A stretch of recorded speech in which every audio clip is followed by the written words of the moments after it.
Hello and welcome to Krishna classes. ये कहानी दो ट्रेडिशनल जर्मन शूमेकर्स के बारे में है। दोनों जर्मन भाई अपने काम में माहिर थे और वो अपने जूतों की क्वालिटी से और उनको बनाने की कला से कोई कंप्रोमाइज नहीं करते थे। लेकिन मार्केटिंग के जमाने में जब सफलता विज्ञापन पर डिपेंड करती है, क्या वो सरवाइव कर पाए? आइए पढ़ते हैं ये रोचक कहानी क्वालिटी, जिसको लिखा है जॉन गैल्सवर्दी ने।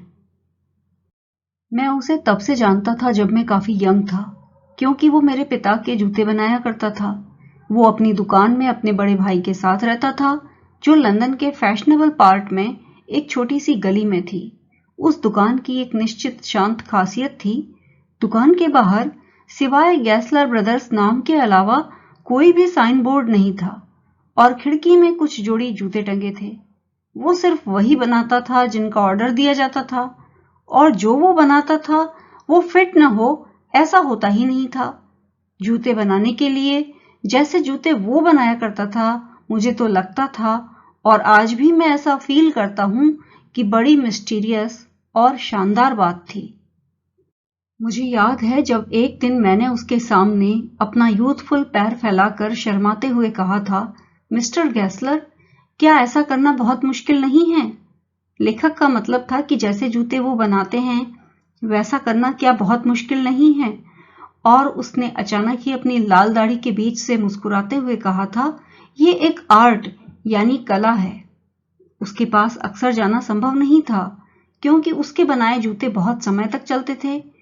उन जूतों में ऐसा लगता था कि टेम्परेरी से ज्यादा कुछ है, यानी कि वो जूते टेम्परेरी इस्तेमाल के लिए नहीं बने होते थे, और लगता था जैसे जूतों की आत्मा या जूतों का सार ही उनमें सिल दिया गया हो। उस दुकान में कोई वैसे नहीं जाता था जैसे कि बाकी दुकानों में जाते हैं, बल्कि आराम से जैसे कोई चर्च में प्रवेश करता है उसी तरह से जाकर और फिर एकमात्र लकड़ी की कुर्सी पर बैठकर इंतजार करना होता था। गले से निकली तेज आवाज और लकड़ी की संकरी सीढ़ियों पर उसकी चप्पलों के चटकने की आवाज सुनाई पड़ती थी, और उसके बाद बगैर कोट के वो आपके सामने खड़ा होता था, थोड़ा झुका हुआ, लेदर का एप्रन बांधे, अपनी शर्ट की बाहों को मोड़ करके, आंखों को झपझपाते हुए, जैसे कि वो किसी जूतों के सपने से जाग कर आया हो। और मैं कहता था, मिस्टर गैसलर, आप कैसे हैं? क्या आप मेरे लिए एक जोड़ी रशियन लेदर के बूट्स बना सकते हैं? बगैर कोई शब्द बोले वो मेरे पास से जहां से वो आया था या तो वहीं वापस जाता था या फिर दुकान के किसी दूसरे हिस्से में जाता था, और मैं उसी लकड़ी की चेयर पर बैठ करके आराम फरमाता था। वहां जो उसके काम की वजह से यानी लेदर की जो गंध दुकान में समाई रहती थी उसे सूंघता रहता था। जल्दी ही वो वापस आ जाता और उसके हाथ में एक गोल्ड ब्राउन कलर का लेदर का टुकड़ा होता। उसी टुकड़े पर आंखें टिकाए हुए वो कहता, कितना खूबसूरत पीस है। जब मैं भी उस लेदर के टुकड़े की तारीफ कर चुका होता, तब वो दोबारा बोलता, तुम्हें जूते कब चाहिए? और मैं कहता, अरे तभी, जबकि आप आराम से बनाकर दे पाएं। और वो कहता, टुमारो फोर्टनाइट, यानी कि कल से ठीक 15 दिन बाद। या फिर उसकी जगह उसका बड़ा भाई होता तो वो कहता, मैं अपने भाई से पूछूंगा। तब मैं धीरे से बुदबुदाता, thank you, good morning mister Gessler. वो भी जवाब में अपने हाथ में पकड़े हुए लेदर के टुकड़े को ही देखते हुए गुड मॉर्निंग कहता। और जब मैं दरवाजे की तरफ मुड़ता तो मुझे जब वो सीढ़ियां चढ़ रहा होता उसकी चप्पलों की टिप टैप सुनाई पड़ती। वो फिर वापस जूतों के अपने सपने में लौट जाता। मैं वो दिन नहीं भूल सकता जब मुझे उससे कहना पड़ा, मिस्टर गैसलर, आपने जो आखिरी जूतों का जोड़ा बनाया था ना, वो आवाज करता था। उसने मुझे बगैर उत्तर दिए हुए कुछ देर देखा, जैसे कि वो ये आशा कर रहा हो कि मैं या तो अपना वाक्य वापस ले लूं या फिर अपने स्टेटमेंट को क्वालिफाई करूं। फिर उसने कहा, उस जूते के जोड़े ने आवाज तो नहीं करनी चाहिए थी। मुझे डर है कि वो आवाज करता था, ऐसा लेखक ने कहा। तो फिर उसने कहा कि निश्चित रूप से तुमने, जबकि जूते अभी ठीक से खुले भी नहीं होंगे, उनको गीला कर दिया होगा। मैंने कहा कि मुझे ऐसा नहीं लगता।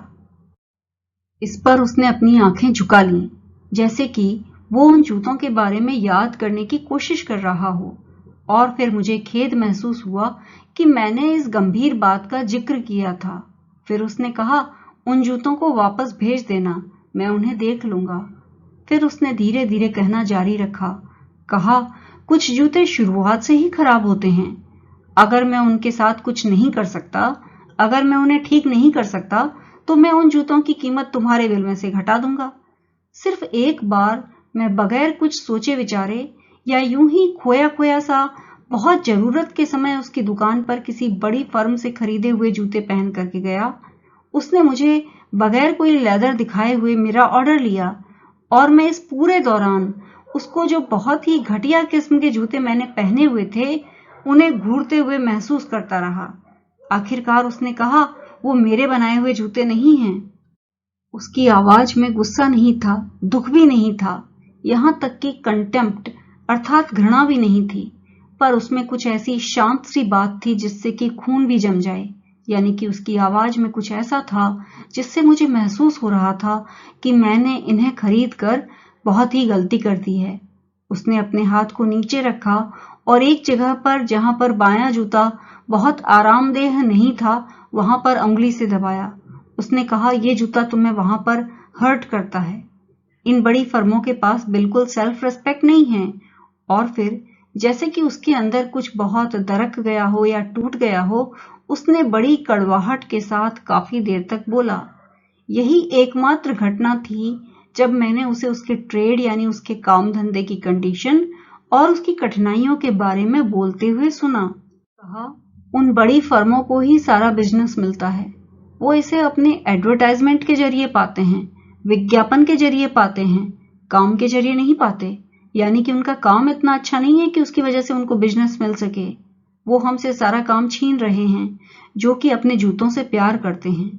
और इसकी वजह से अब ऐसा हो रहा है कि मेरे पास इस समय कोई काम नहीं है। हर साल मेरा काम कम होता जाता है, तुम देखोगे। और फिर उसके झुर्रियों पड़े हुए चेहरे को देख करके मैंने वो चीजें देखी जो मैंने पहले कभी नहीं नोटिस की थी। कड़वाहट भरी चीजें और उसका बहुत ही गंभीर संघर्ष। और उसकी लाल दाढ़ी में अचानक काफी सारे सफेद बाल दिखाई पड़े। मैंने उन अभागे मनहूस जूतों को किस परिस्थिति में खरीदा था इस बारे में उसे समझाने की कोशिश की, पर उसके चेहरे और आवाज ने मुझ पर इतना गहरा प्रभाव डाला कि अगले ही मिनटों में मैंने कई जोड़ी जूतों का ऑर्डर दिया। वो पहले से भी कहीं ज्यादा समय तक चले और फिर मैं लगभग 2 साल तक उसके पास नहीं जा पाया। कई महीने बीतने के बाद ही मैं उसकी दुकान में जा पाया।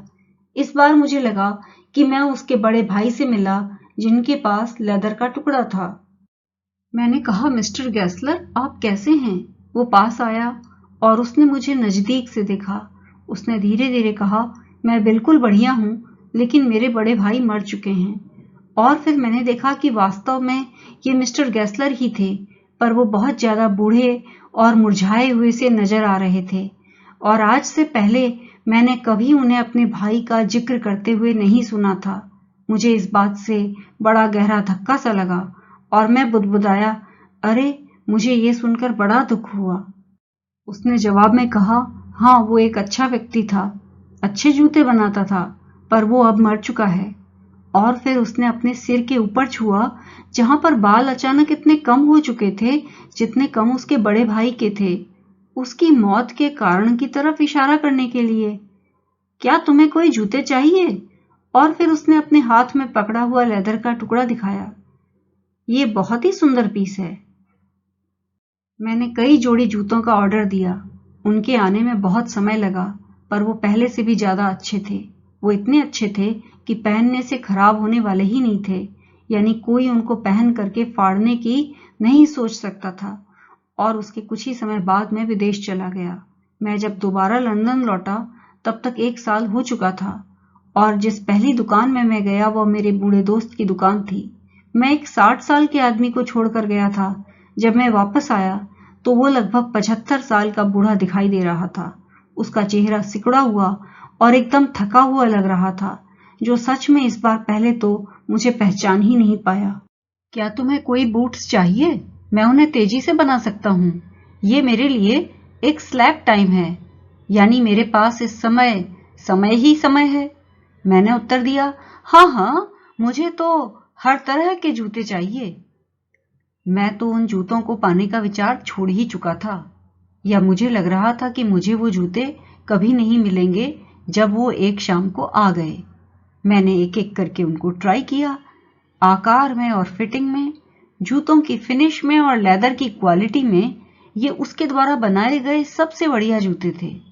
मैं तेजी से नीचे गया, चेक लिखा और उसे खुद अपने ही हाथ से पोस्ट कर दिया।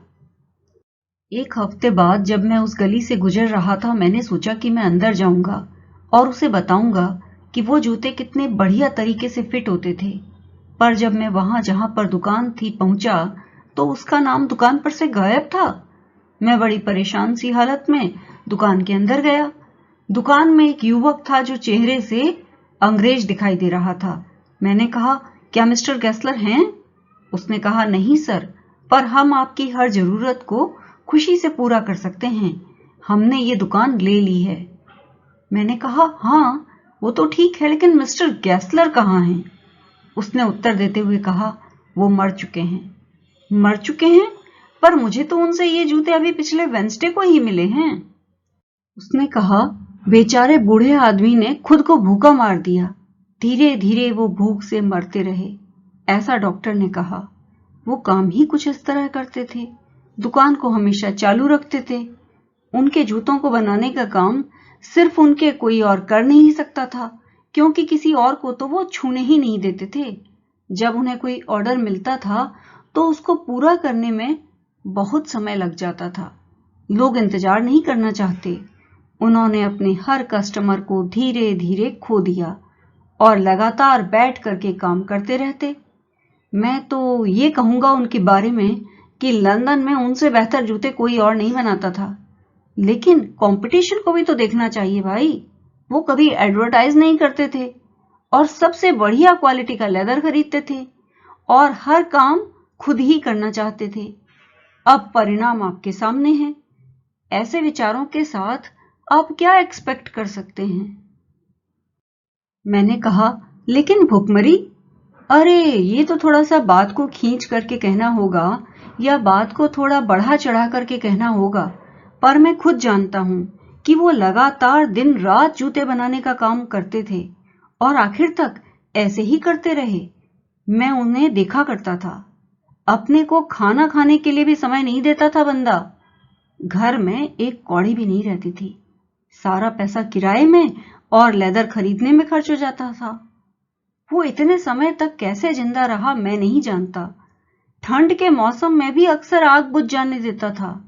वो तो एक कैरेक्टर यानी कि बड़ा अलग किस्म का इंसान था।